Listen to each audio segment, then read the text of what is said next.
We're so focused on the efficiency of the transaction that we are completely blind to the reality of the experience. Did I actually introduce myself? Hey, let's start with that. Sorry, so sorry, man. Don't be sorry, it's fine.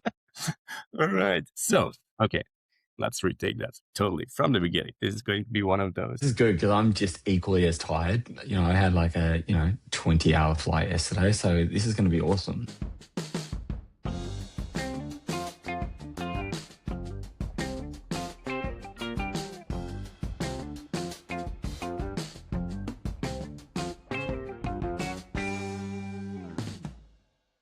Welcome to Table Stakes. I'm Michel Stevens, Course Director at CXM Academy, and today I have Luke Jamieson with me. And he's an expert in everything that has to do with contact centers. And your contact center is the front line. It's the trenches. It's where your customers come when they are focused, frustrated, and angry. It's the moment of truth for a brand. And how do we manage it? Well, basically with metrics from the 1990s, average handle time, first call resolution. We're so focused on the efficiency of the transaction that we are completely blind to the reality of the experience. And this is the friction of the modern contact center. And my guest today, Luke Jamieson, the CX Lark, we're going to talk about that for a second, is on a mission to fix it. He argues that we need a new category, CX Observability. We're going to talk about that one as well, to finally see what our customers are actually going through. Luke, welcome to the show. G'day, Michelle. How are you going? I'm great. I really am great. Yeah. Okay. So maybe we should disclose that we are at an obscene time for the both of us. Indeed. It's I thought it was going to be good because usually I'm in Australia, but now I'm in the US and it's equally as bad for us. Yeah. So we took the worst of both worlds and then scheduled actually a podcast, which is great. All right. Hey, no, I'm really stoked that you are on the show, Luke. It was difficult to pencil it into the agenda, but here you are and looking forward to that conversation. Luke, you call yourself the CX Lark. I'm not sure if I even pronounced that correctly, but I was told that this is Australian. What is it? Sorry, what does it mean? I don't know the word. Well, a larrikin is someone who's probably independent-minded, maybe a little bit cheeky, and they're a good-hearted person, but they want to have fun. Maybe somewhat misbehaved, but for the most part, I try to be well behaved. But yeah, look, it's about being independent-minded, maybe a little bit of a maverick, but overall just cheeky, have fun. Yeah. Yeah, I can relate to that. So, Good. okay, and then that ties back to your personality. Obviously, what is the biggest, most sacred cow in the contact center industry that you, as a larrikin, are trying to tip over? Look, I think it is without getting too boring and stuck in the weeds. Look, I think some of the metrics we measure are just so old and archaic and don't drive the value that we need. And, if we think about grade of service or average handle time, these metrics in and of themselves, they can be indicators for what we need to do to shift and pull leaders to give a better customer experience. But more often than not, I think we just hold people ransom to them and we put them on such a pedestal that we then try and deliver a message to a C-suite asking for, loosen the purse strings so that we can do more with our contact center, so we can provide better grade of service, because apparently grade of service is the peak of what is going to deliver a great customer experience.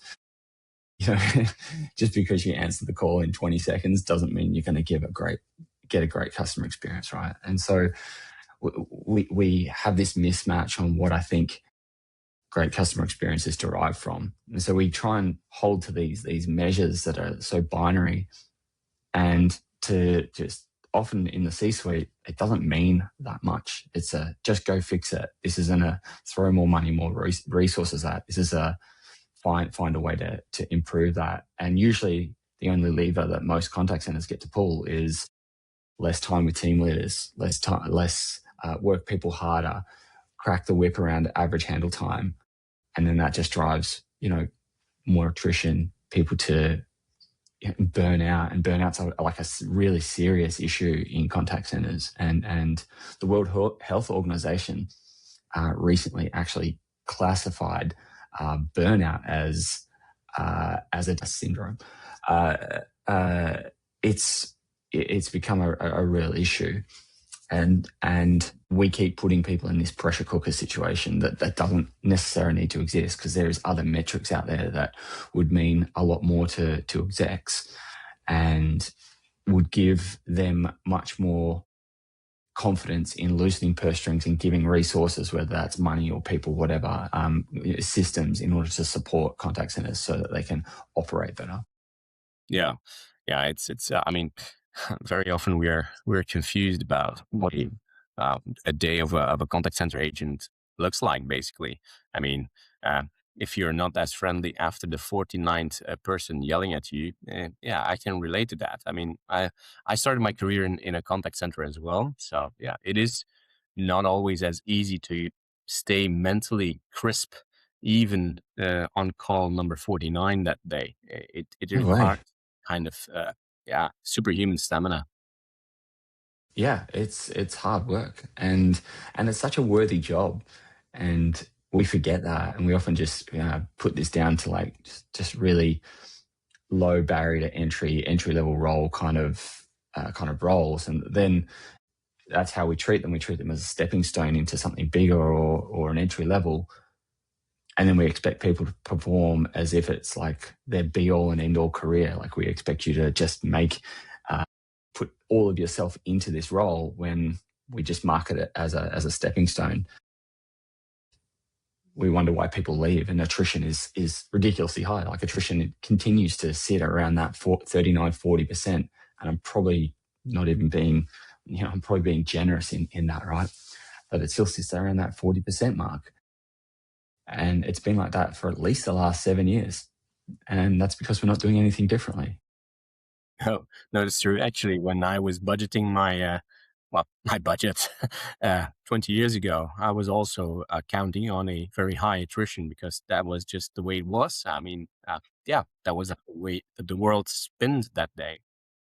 So yeah, to fix this, you're championing a new category called CX Observability. It comes from software engineering, if I'm correct. But how does this concept act as a bridge, moving us from measuring isolated transactions to seeing the entire messy customer journey? How does that work? It's a good question, and it's one I asked myself when I first came across the concept of this. And so where this came from is where my journey started with it was that I did an Amazon Connect implementation, and through that I spent a lot of time with our IT department and working through sort of how that was going to work. And I came across this, the term observability. And so they had platforms like the Data Dogs of the world, which would monitor the health of the systems across the network, and each monitor specific things. And it would give these what's called traces, metrics, and logs. They're sort of the three pillars of observability. And sort of when I started to think about that later on, after I'd moved out of the contact center space and sort of visiting this as a concept, like that could actually be really interesting from a CX perspective. So I started doing a bit of research around this, and funny enough, came across an organization in Melbourne, in the town I live, that does CX observability. And so I was like, I need to find out about this. So as part of my research, I went and interviewed a few of the founders, and I was actually just really fascinated by what they built and the approach that they'd taken. And essentially what they'd done is taken observability, the concept of observability from that IT side of things, and applied it to contact centers. And so being able to see an end-to-end customer journey where things fell over because audio was poor, or there was one-way audio, or someone was on Wi-Fi and they created jitter. And, like right now, you and I are on hotel Wi-Fi, and I'm sitting here nervous going, oh man, I hope this is nice and clear, because when audio fails, that really impacts the customer experience. And so there's a whole heap of things that CX Observability can see and look at, and we measure trillions of data points, and so when I started to look at this, and when I started to make the decision to sort of get around CX Observability and work with Operator, I really wanted to make sure that what was the outcome this was driving.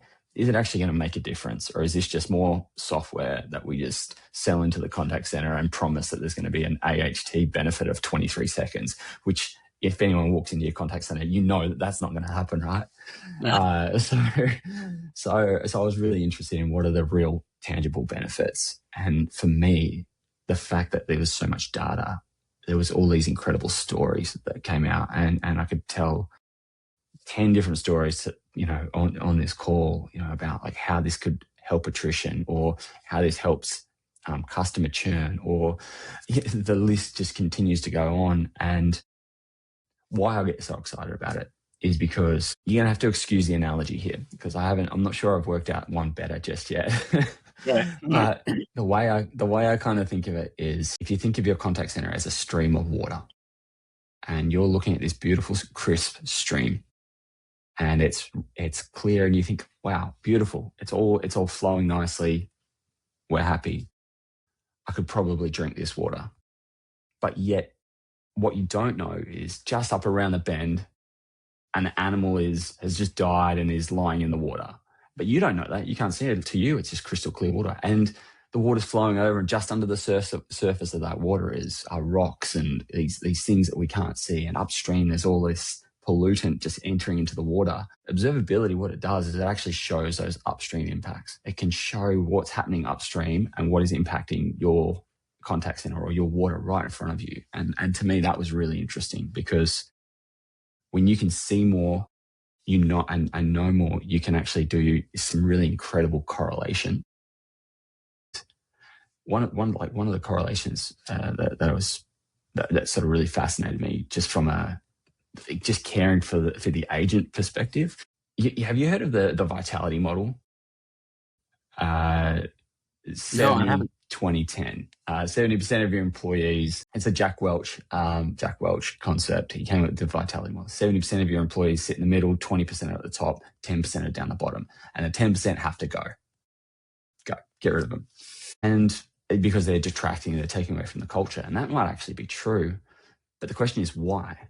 Some of the data that I was able to look at was able to show that things like, if you've got what's called a poor MOS value. Now, MOS is MOS. It's called mean opinion score. It is the value we put around the quality of the audio. And what we found is if somebody had poor MOS, so less than like a poor MOS score, that would have all these impacts. Obviously, it impacts the customer call. Someone can't hear them. But think about all the challenges that then adds to an agent. Like if you think back when you were on the phone, can you hear me? Can you hear me? Hello? Are you there? Having to repeat yourself. Every time you're doing that, it's extending your average handle time. And then you've got a team leader sitting there trying to get you to go faster, and yet you can't hear each other, and it makes it very impossible. What was really interesting, though, is that if you had poor MOS, then you were 50% more likely to leave within the next 3 months. Oh, because of all the pressure that's in. Now, poor MOS can be caused by a whole heap of things. It could be you've got high CPU, like your PC is old. It could be that you're running the wrong headset. It could be that you've got too many tabs open. It could be you've got poor Wi-Fi network, right? It could be so many different things, and yet we don't see it. I don't know about you, but when I was running a contact center, I never looked at any of that. I was like, not. This person's slow on the phone. They're not getting it. They're not improving. Performance improvement plan. That person's gone. When in reality, it might have been the fact that we just didn't equip them with the right PC in order to handle what was required. And that caused them stress. It caused load on their system, caused them to have a poor experience with the customers, et cetera, et cetera. And so for me, this was this eye-opening moment of like, well, there's all this data that we need to be able to share with contact center ops people so they can make informed decisions about things, because poor behavior in contact centers, and this is the thing I think that kind of resonated most with me. I believe that most poor behavior in contact centers starts at the desktop and not in the DNA. People don't get up in the morning and want to do a bad job. Nope. But I think if we don't tool people with the right things, then that's where it starts, right there on the desktop, not in their DNA. Yeah. Oh, that's a very nice one-liner that you got there. When you were talking about upstream, I was thinking, okay, upstream in the customer journey. So whatever happens in the contact center has an effect on whatever happens in operations. But actually, you're starting much closer to home, if I get it. It's like upstream, like I have this conversation with a customer, but basically everything that is happening before or during that call is already generating some kind of polluant in the conversation itself, and that is then increasing the churn of that, the attrition, basically, of that agent, right? Is that correct? That's one, but also it could also be the customer. So there was a study done by two universities, Australian National University and University of Southern California. So they did these studies on the impact of voice, of the quality of an audio. And basically what they found is they would, there was a couple of different tests that they did, but they would play audio and they would play it from like a professor, for example, and play it with a really poor audio. Then they would play the same audio really clearly with someone who may not have been a professor, could have just been anyone off the street, but clear audio, same exact message. And people were more likely to believe the person they could hear clearly, even though they had no authority or credentials. And it went on to basically show that the more that the voice or audio was poor and receptive, the less likely you are to trust the person on the other end of the call, the less likely you are to believe what they're saying. And this then led to like 46%, when you start to look at the flow and effect of what that looked at, 46% of people who experienced that were more likely to leave as a customer. Now, if we go back to like some of the examples I was talking about before, like we did a study on 148,000 calls that had a service desk ticket on them. Customer agents lodged a service desk ticket. 54% of that 148,000 were audio related. And that could have been anything. Could have been one-way audio. Couldn't hear the customer couldn't hear me. And there's all these reasons. Maybe my microphone's wrong. Maybe my boom's not close to my mouth. Teams took my microphone when I should have been on my Genesis, instance, whatever. 54% of 148,000 calls are audio related. Now, if we take the studies from the two universities, almost half of those are likely to leave, are likely to churn as customers because of that experience. So we have a real problem here. And so for me, this was like, okay, there's a real problem to solve that is solvable and that we can actually have an impact, not just on customers and customer experience, but on agents and their experience. And to me, that is like, those are the two pillars for customer experience for me. It's the agent side and the customer. If I can help both of those aspects, then that's why I want to champion CX observability, because I feel like this is something that we could actually make a difference with. And we haven't been able to do that in the past. So for me, it's really exciting sort of stuff. Yeah. I actually, when I heard about this, the study, it's a while back that I heard about it, of the clear audio and the trust in the person, even if the message is the same. When I heard about that, I was like, yeah, this is something I can relate to, because I've seen it live happening in the contact centers around the globe. But I'm sure that there are other factors that impact the entire experience of that customer on the phone and that agent on the phone. What really struck me was the high percentage of attrition that is being generated by things that are technical, and that's something mind blowing for me. Let me give you one other example, and here's a little bit of like future talk, and hey, I think we've done pretty well. We're 20 minutes in before we've even talked about AI, but AI is having a big impact on contact centers, right?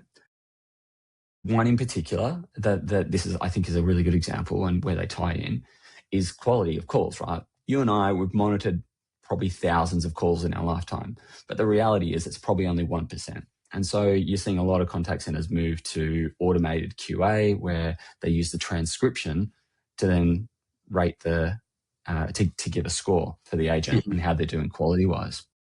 There's a couple of flaws to that, but one might be if you've got poor audio, you've also got poor transcription.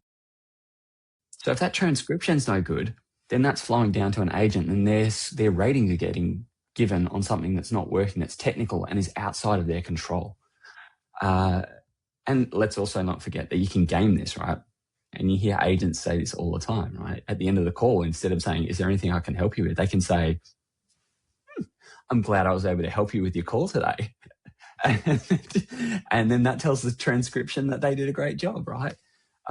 Positive sentiment. And the customer might be, actually, you did, no, okay, good, I've said what I needed to say.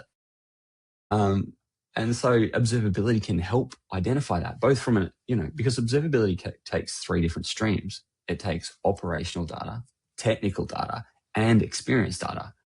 And that's where it's different to, say, your traditional observability in a technical aspect. CX observability is technical, operational, and experience, and blending that to give you real-time insights. For me, that's super powerful. So it could be operation, it could be the agent playing the game, but it could also be that the audio is no good and the transcription's no good, and therefore we've got a problem. So yeah, this is really cool stuff, I reckon. Yeah. All right. Yeah. If for a contact center leader who is drowning in meaningless metrics, what is the first practical step they can take to start building a culture or a system of CX observability? Where do they start? Good question. Look, I think there's probably two key things.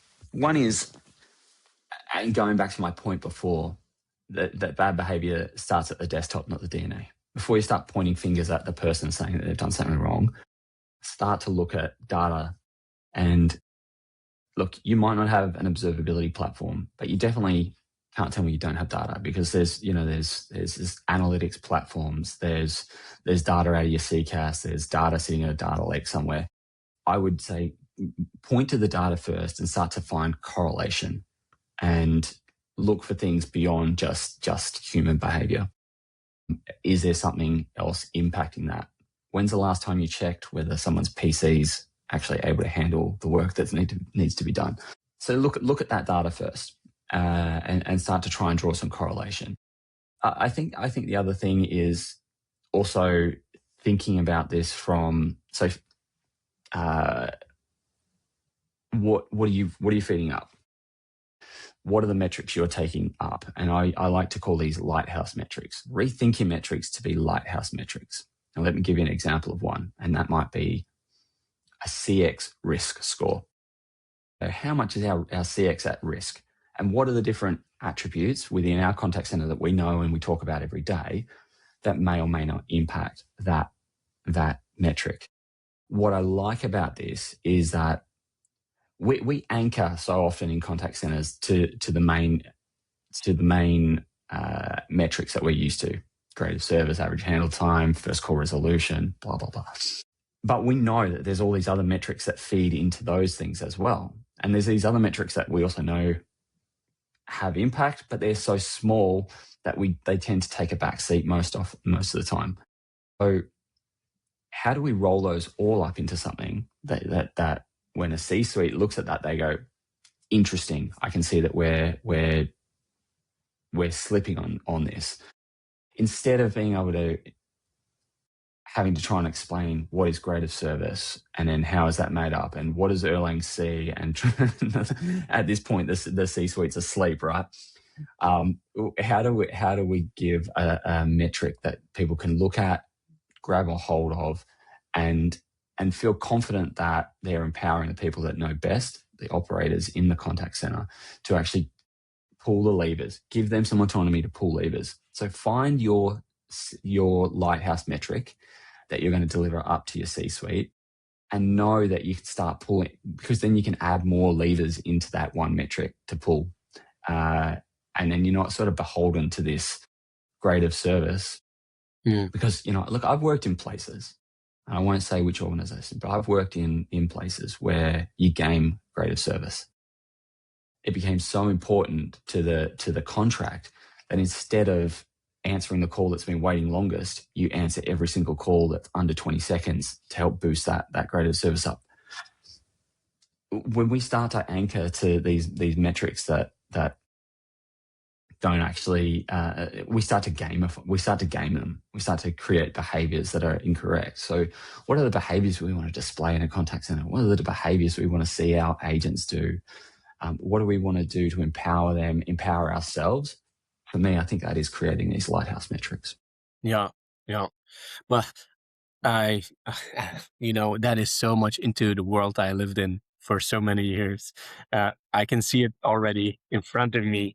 You caught me when you had my attention when you said start at the desktop, not the DNA. And I was thinking, what would happen if some of the CX leaders or contact center leaders, more specifically, would be using the same PC as their agents? Would things be just as crappy as they are sometimes? I mean, and that's it, right? If we, we grade people with things that are not our world. We don't live in that world all the time. Would that make a difference? This is really interesting. That's a really interesting point you make, because like I go back to my time as a practitioner, and I think, what was my response too often? What was my response to this? Lodge a service desk ticket. Mm-hmm. There you go. No longer my problem, no longer your problem. It's a service desk issue. And then they come back and they need the traces, the metrics, the logs. How do you do that? Oh, well, you've got to log into your Cisco phone. You've got to push this button and this code to get this log. And then you've got to send this back to me. And that gets sent back to the service desk team. Oh my gosh, 4 days have passed. And, and yet the problem's still there, right? I think as operations managers, contact center leaders, CX practitioners, we need to get a bit more technical. We need to either bring IT service management in, IT service, service desk, all of that, bring them closer, bring them into the circle, or skill up and get more technical and bridge that gap. I think it's a really important thing, especially as right now, like, the market is becoming more sophisticated at such a rapid rate. But with that sophistication comes complexity. And if you can't understand that complexity, if you can't see through that complexity, then these problems are only going to escalate. You could put it, I heard a great analogy the other day. You can't throw AI on a spaghetti and expect it to go straight. We've got to get the baseline right, So we need to get more technical. We need to close that. And that might either be bringing people closer to us or skilling up ourselves. And I think that's going to bridge a huge piece when it comes to customer experience. Yeah. Abandon the dashboard for a day and live that reality of your customer experience, basically. Love that. So, Luke, we're slowly grinding to the end of our show. If there's one thing, if you can say, so there's a CX leader, probably a contact center leader listening to this, totally fired up, totally in line, and goes like, yes, yes, yes. What's the first thing they should do right now? Oh, I don't want to do a sales pitch for you. I'd say go and check it out. Go and check out CX Observability with Operator. But no, in fairness, it would be take a step back, figure out how you can become more technical, and start trying to gather that data. That'll be the first thing. Gather the data, and you might find that it's too much data for you to handle. But that's the new bigger problem for you to sink your teeth into, because the reality is that there is truth in that data, in that correlation, and we need to get more. We need to get more technically minded and start to find actionable insights within that data as practitioners. Otherwise, we are beholden to the same old metrics we've always been living against. And AI is not going to solve that problem. Nope, nope, no, we don't. That's for sure. Hey, Luke, really, thank you for being the larrikin in the room and showing the way. I really enjoyed this conversation. If Thanks, there's mate. anybody out there listening to this and then going like, hey, Matt, wow, a new world opened up, like it really shifted my point of view as well. And I've been in the game for quite some time. So I apologize to everybody I have offended in the last 2 decades on not seeing their reality. Hey, So look, I feel the same way. I'm like, how many people have I fired in my career over stuff that might not have been their problem? Oh man, it keeps me awake at night. It keeps me awake. yeah. So yeah, if after all this you feel insulted, please do reach out to either Luke or me, and we will apologize to you Yeah, with grace. With grace. please, please do. Yeah, you know where to find me on LinkedIn. Yeah, there you go. Luke, thank you so much for being guest. I really enjoyed it.